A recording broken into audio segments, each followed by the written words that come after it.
ಆತ್ಮೀಯರಿಗೆಲ್ಲ ನಮಸ್ಕಾರ. ದಿನಾಂಕ 3 ಮಾರ್ಚ್ 2026 ಮಂಗಳವಾರದಂದು ಚಂದ್ರಗ್ರಹಣ ನಡೆಯುವಂಥದ್ದಿದೆ. ನಿಮಗೆಲ್ಲರಿಗೂ ಕೂಡ ಗೊತ್ತಿರುತ್ತೆ. ಈ ದಿನವನ್ನು ನಾವು ಹೇಗೆ ಆಚರಣೆ ಮಾಡಬೇಕು? ಜ್ಯೋತಿಷ ಶಾಸ್ತ್ರದ ಪ್ರಕಾರ ಚಂದ್ರನು ಮನಸ್ಸಿಗೆ ಅಧಿಪತಿ. ಚಂದ್ರನ ನೋಡ್ತಾ ಇದ್ದಾಗ ಮನಸ್ಸು ಆಹ್ಲಾದವಾಗುತ್ತೆ. ಚಿಕ್ಕ ವಯಸ್ಸಿನಲ್ಲಿ ಕೂಡ ಮಕ್ಕಳು ಚಂದ್ರನನ್ನು ನೋಡಿ ಖುಷಿ ಪಡ್ತಾರೆ. ಹೀಗೆ ಹಲವಾರು ಪ್ರಸಂಗಗಳಲ್ಲಿ ಚಂದ್ರನನ್ನು ಮನಸ್ಸಿಗೆ ಸಂಬಂಧಿಸುವಂತಹ ಹಲವಾರು ಅಂಶಗಳನ್ನು ನಾವು ನೋಡಿರ್ತೇವೆ. ಹಾಗಾಗಿ ಆ ಚಂದ್ರನ ಅನುಷ್ಠಾನವನ್ನು ಮಾಡೋದ್ರಿಂದ ಅಥವಾ ಚಂದ್ರಗ್ರಹಣದ ಸಂದರ್ಭದಲ್ಲಿ ಮನಸ್ಸನ್ನು ಏಕಾಗ್ರೀಕರಣ ಮಾಡಿಕೊಂಡು ಅನುಷ್ಠಾನಾದಿಗಳನ್ನು ಮಾಡಿಕೊಳ್ಳೋದ್ರಿಂದ ನಮ್ಮ ಮನಸ್ಸು ಚಿಂತೆ, ಭಯ, ಕ್ರೋಧ, ಆತಂಕಗಳಿಂದ ಮುಕ್ತವಾಗಿ ನಿರ್ಮಲವಾಗಿ ಜೀವನದಲ್ಲಿ ಬೇಕಾಗಿರುವುದನ್ನು ಸಾಧಿಸುವುದಕ್ಕೆ ಸಮರ್ಥವಾಗ್ತದೆ. ಯಾವ ಅನುಷ್ಠಾನವನ್ನು ಮಾಡಬೇಕು ಅಂತ ಹೇಳಿದರೆ, ನಿಮ್ಮ ಪರಂಪರೆಯಲ್ಲಿ ನಿಮ್ಮ ತಂದೆಯವರು ಅಥವಾ ನಿಮ್ಮ ಆಚಾರ್ಯರು ಗುರುಗಳು ಯಾವ ಮಂತ್ರವನ್ನು ದೀಕ್ಷೆ ರೂಪವಾಗಿ ಉಪದೇಶ ನೀಡಿರುತ್ತಾರೋ ಆ ಮಂತ್ರದ ಅನುಷ್ಠಾನ ಮಾಡುವಂಥದ್ದು ತುಂಬ ಸೂಕ್ತವಾಗಿರುತ್ತೆ. ನಮಗೆ ಯಾವುದೇ ರೀತಿಯಾದಂಥ ಮಂತ್ರಾನುಷ್ಠಾನದ ದೀಕ್ಷೆ ಇಲ್ಲ ಅಂತಿದ್ದವರು ನಾಮಮಂತ್ರಗಳು ಅಂಥೇಳಿ ಪ್ರಸಿದ್ಧವಾಗಿರುವಂಥದ್ದಿದೆ. ಅಚ್ಯುತಾಯ ನಮಃ, ಅನಂತಾಯ ನಮಃ, ಗೋವಿಂದಾಯ ನಮಃ, ಹರಾಯ ನಮಃ, ಮೃಡಾಯ ನಮಃ, ಶಂಕರಾಯ ನಮಃ, ನಮಃ ಶಿವಾಯ ಅಥವಾ ರಾಮ ತಾರಕ ಮಂತ್ರ, ನಿಮಗೆ ಗೊತ್ತಿರುವಂತಹ ಸುಲಭ ಸ್ತೋತ್ರಗಳ ಪಾರಾಯಣ, ವಿಷ್ಣು ಸಹಸ್ರನಾಮ ಪಾರಾಯಣ, ಹೀಗೆ ನಿಮಗೆ ತಿಳಿದಿರುವಂತಹ ಸುಲಭವಾಗಿರುವಂತಹ ಶ್ಲೋಕಗಳು ಮಂತ್ರಗಳ ಪಾರಾಯಣ ಮಾಡುವಂಥದ್ದು ಸೂಕ್ತವಾಗಿರುತ್ತೆ.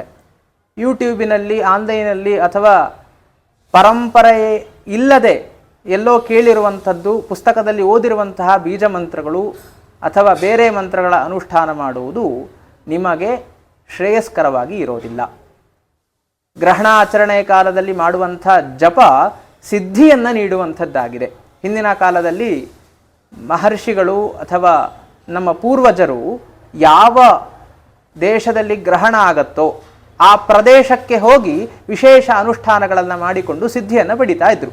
ನದಿ ತೀರದಲ್ಲಾಗಿರಬಹುದು, ನಿರ್ಜನ ಪ್ರದೇಶದಲ್ಲಿ ವಿಶೇಷವಾಗಿ ಇಂತಹ ಸಿದ್ಧಿಯನ್ನು ಪಡೆದುಕೊಳ್ಳುವುದಕ್ಕೆ ಉತ್ತಮ ಸ್ಥಾನಗಳಾಗಿರುತ್ತೆ, ಪ್ರದೇಶಗಳಾಗಿರುತ್ತೆ.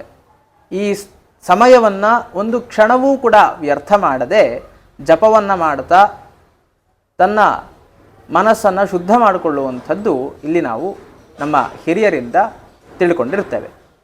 ಅದರಂತೆ ಈ ಚಂದ್ರಗ್ರಹಣದ ಸಂದರ್ಭದಲ್ಲಿ 6:22 6:48 ತನಕ ವಿಶೇಷವಾಗಿ ಅನುಷ್ಠಾನಗಳನ್ನು ಮಾಡಿಕೊಳ್ಳುವಂಥದ್ದು. 3:13 ಬೆಂಗಳೂರಿನ ಪ್ರದೇಶದಲ್ಲಿ 3:13 ಗ್ರಹಣ ಸ್ಪರ್ಶಕಾಲ ಆಗ್ತದೆ. 6:48 ತನಕ ಇದರ ಗ್ರಹಣದ ಕಾಲ ಇರುತ್ತದೆ. ನಮಗೆ ಚಂದ್ರಗ್ರಹಣದ ದರ್ಶನ ಆಗುವಂಥದ್ದು ಕೇವಲ ಅಲ್ಪ ನಿಮಿಷಗಳು ಮಾತ್ರ.